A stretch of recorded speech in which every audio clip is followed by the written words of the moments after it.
Good morning, grade 10s.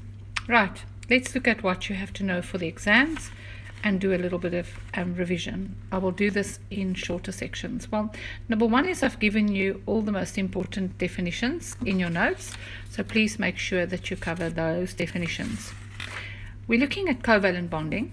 And covalent bonding, we have three types of covalent bonds: single covalent, double covalent, and triple covalent.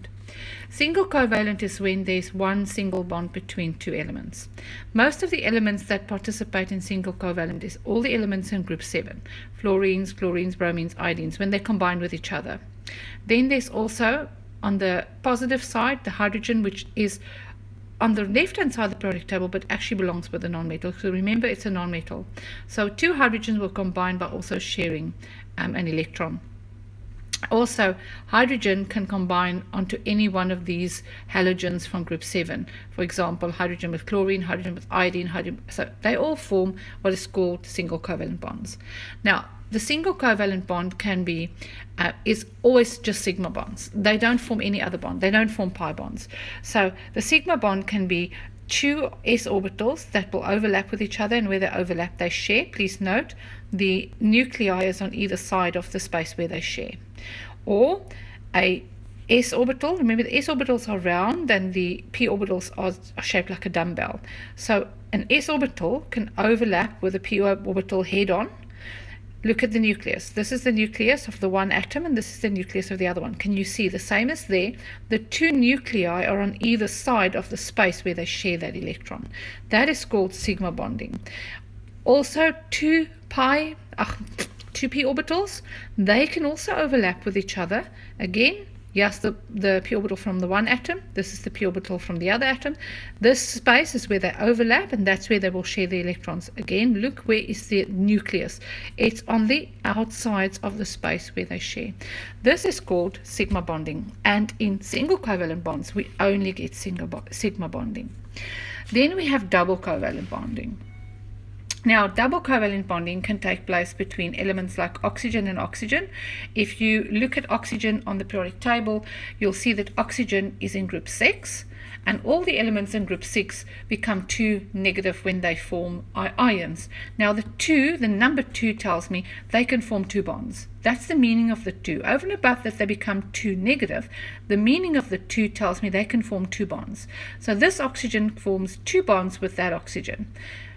One of the bonds will be a sigma bond.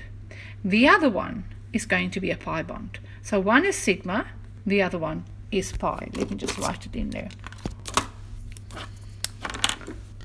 because I see it's not in there. So this one here will be a pi bond.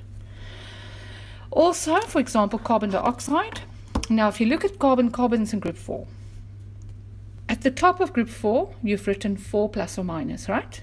Look on your periodic tables. Now, you have to put your periodic tables next to you when you study. And remember, I told you what to write at the top. So if you look at carbon, 4 plus or 4 minus, the 4 means it can form 4 bonds. There must always be 1, 2, 3, 4 bonds around carbon. So oxygen is in group 6, and the valency is 2. In other words, it becomes 2 negative. So the 2 tells me 2 bonds. Look here. Oxygen, 2 arms. Carbon, 4 arms. So it's obeying that rule. So if you want to know how many of these bonds must be around an element, then that's how you will do it. There are elements that do not act exactly like this. In other words, they will not obey the rules. Just like you girls, not all of you follow the rules at school. Elements on the periodic table, some of them are like that. They just do not, they want to break the rules every now and again.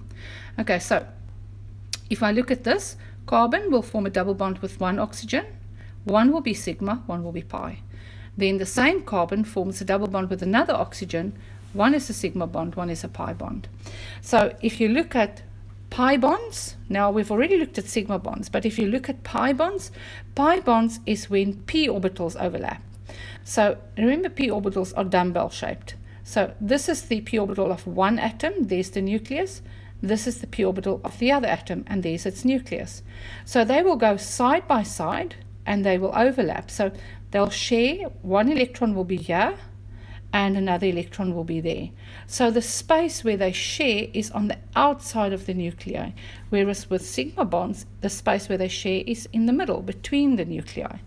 So they will overlap either like this or sideways like that. In other words, in the y-axis or on the x-axis band. But no matter how they do it, look at where the nuclei is. Nucleus is here, so this is where they share.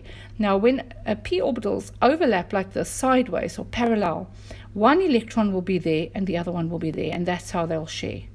The nuclei of the two elements is going to be on the inside. So the share space is on the outside of the electron, where over here, on the outside of the nuclei, where over here the share space is between the nucleus.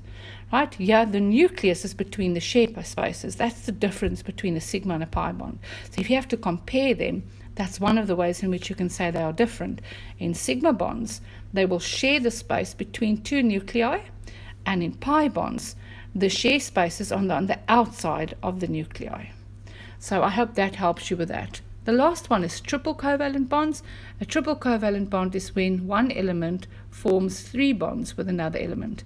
Now, if you look at nitrogen, they are one of the elements that, remember I said most of them will have 8 electrons around it. So nitrogen combining with nitrogen, this nitrogen will have, we will look at the Lewis structures in closer later on. But if you look at the triple bond between the two nitrogens, you'll see that one of those bonds is going to be a sigma bond. The other one will be a pi, and the other one will be a pi. So there will be one sigma bond and 2 pi bonds. It doesn't matter which one of these is the sigma and which is the pi. You could make the middle one sigma and then the outer 2 pi's, as long as you have one sigma and 2 pi bonds.